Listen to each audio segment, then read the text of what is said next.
तो hello friends, जय हिंद। तो सबसे पहले तो हमारे जितना यूट्यूब के व्यूवर है उनको बिहार दिवस के हार्दिक शुभकामनाएं। चलिए आज हम डिटर्मिनेंट्स यानी सारणिक स्टार्ट करने जा रहे हैं। डिटर्मिनेंट्स यानी सारणिक स्टार्ट करने जा रहे हैं, खास करके 12th और एनडीए के जो बच्चे तैयारी कर रहे हैं उन्हीं के सिलेबस का एक क्वेश्चन है। तो सबसे पहले क्वेश्चन की ओर चलेंगे। उससे पहले हम आप लोग के डिटर्मिनेंट्स के बारे में कुछ इंपॉर्टेंट पॉइंट बताने जा रहे हैं। इंपॉर्टेंट पॉइंट मतलब बोले तो महत्वपूर्ण तथ्य, यानी डिटर्मिनेंट्स क्या है, डिटर्मिनेंट्स में क्या होता है क्या नहीं होता है, तो हम आप लोग के सामने डिस्कस करने जा रहे हैं। तो सबसे पहले देखिए डिटर्मिनेंट्स का जो सिंबल है, डिटर्मिनेंट्स का जो सिंबल है वो क्या होता है, इस तरह से।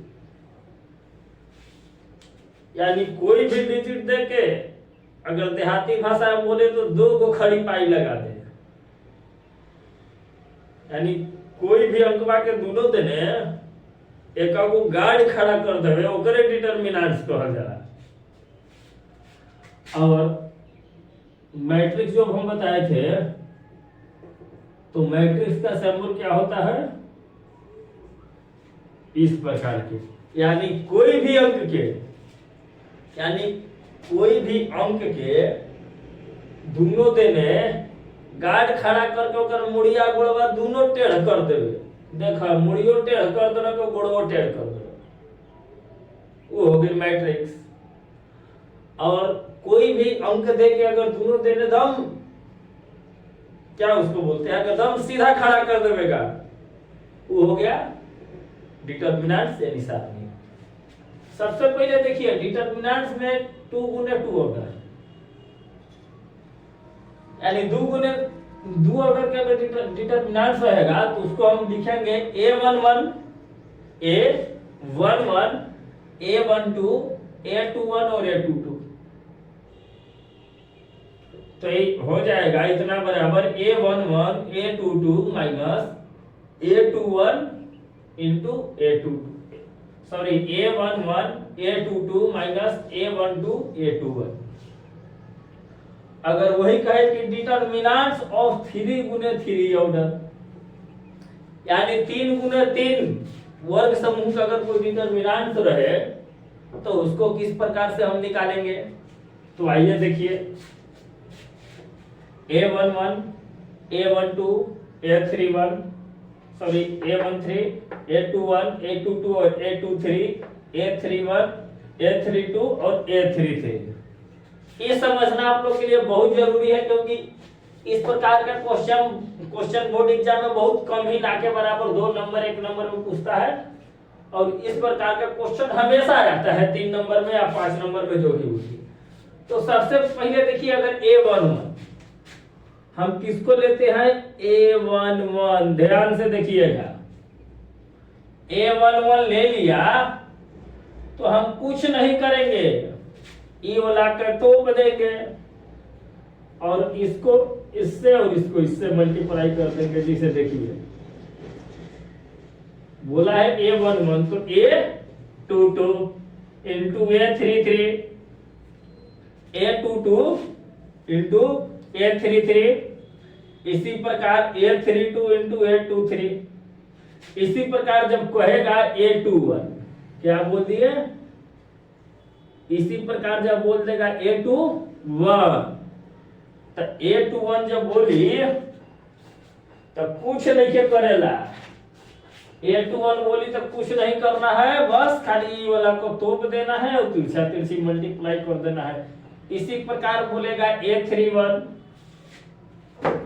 इसी प्रकार बोलेगा A31 तो एकरा तोप देना है, इसको तिरछा तिरछी गुना कर देना है, बस यही तो डिटर्मिनेंट्स है। जैसे देखिए A11 तो A22 A33 minus A32 A23, फिर माइनस A21 सॉरी A12 तो A21 A33 minus A31 A23। इसी प्रकार A13 कहेगा तो A21, A32, A31 और A22। इसी प्रकार पूछ रहा है कि major of determinants, major of I और जे। आई जे क्या होता है? तो आई जे हम आपको मैट्रिक्स में भी बता दिए थे। आई जे, आई को बोलते हैं रो, रो बराबर आई होगा, अब कॉलम बराबर जे होगा, इसी को बोलते हैं आई जे। यानी आई में रो हो जाएगा और जे मतलब कॉलम हो जाएगा। तो major of I J determinant after the deleting in the row and deleting the ith row and jth column.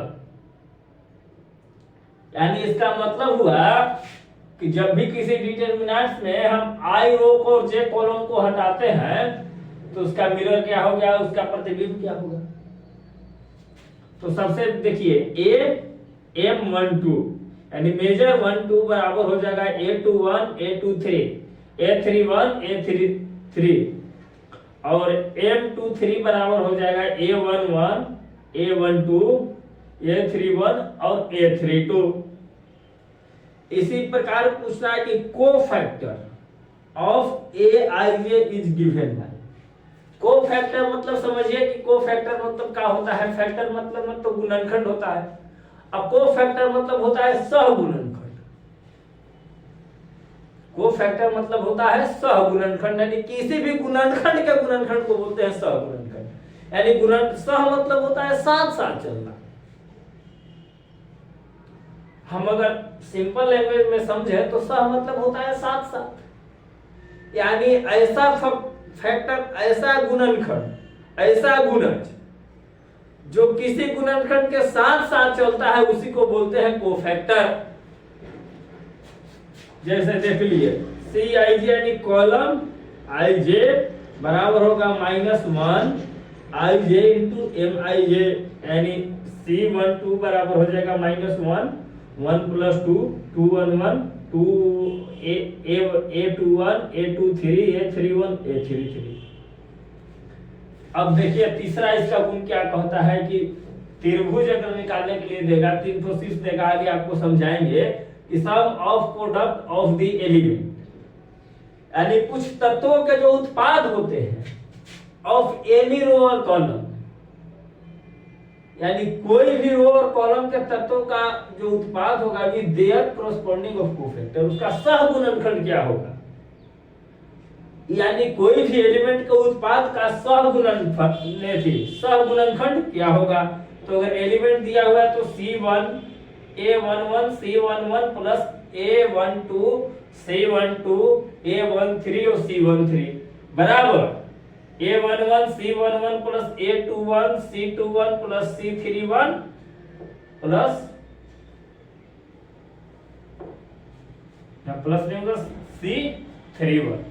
यही इसका सहगुणनखंड होता है। आगे जब हम आपको एक्सरसाइज कराएंगे तो उसमें इसको बढ़िया से समझाएंगे, इसको आराम से देख लीजिए।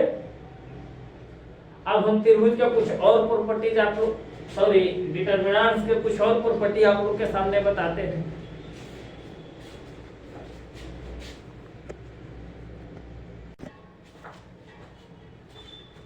चलिए तो आगे की ओर ले चलते हैं। एरिया ऑफ ट्रायंगल, यानी डिटरमिनेंट्स में त्रिभुज का क्षेत्रफल कैसे निकलेगा, तो आइए हम आपको ले चलते हैं।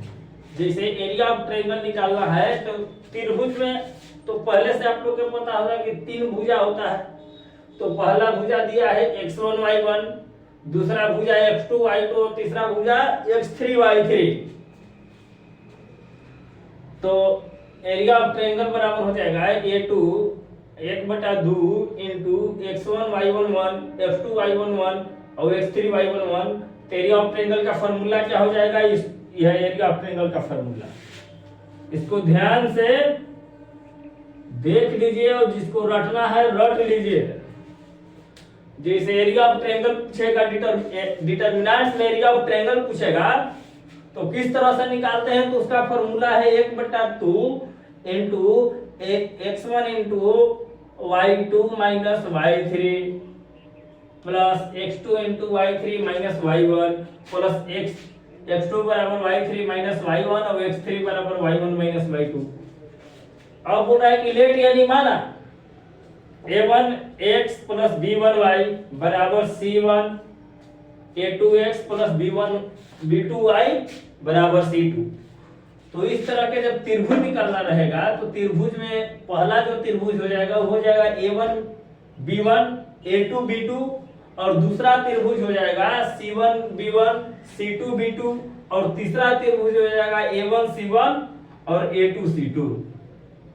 इसका होता है कि यूनिक सॉल्यूशन। यूनिक सॉल्यूशन उसको बोलते हैं जो यूनिक होता है, यानी इसका रूल नियम कुछ अलग होता है। जिसे देखिए, अगर दिया है कि इफ त्रिभुज, यानी कोई भी ट्रायंगल में अगर ट्रायंगल का सिर्फ जीरो नहीं है, यानी if triangle not equal to zero, यानी गिवन बाई अगर नॉट इक्वल टू जीरो दिया है तो उसमें x का मान हो जाएगा जो त्रिभुज 1 का वैल्यू है, जो त्रिभुज का वैल्यू है उसको आपस में रख के घटा देंगे।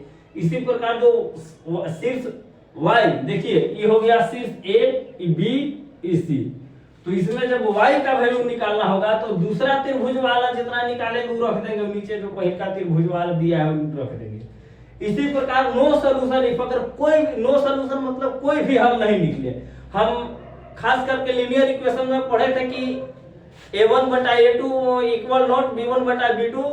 इसी प्रकार पढ़े थे a1 बटा a2 बराबर b1 बटा b2 बराबर c1 बटा c2 और a1 बटा a2 बराबर b1 बटा b2 इक्वल नॉट c1 बटा c2। तो उसी प्रकार से ही बनता है।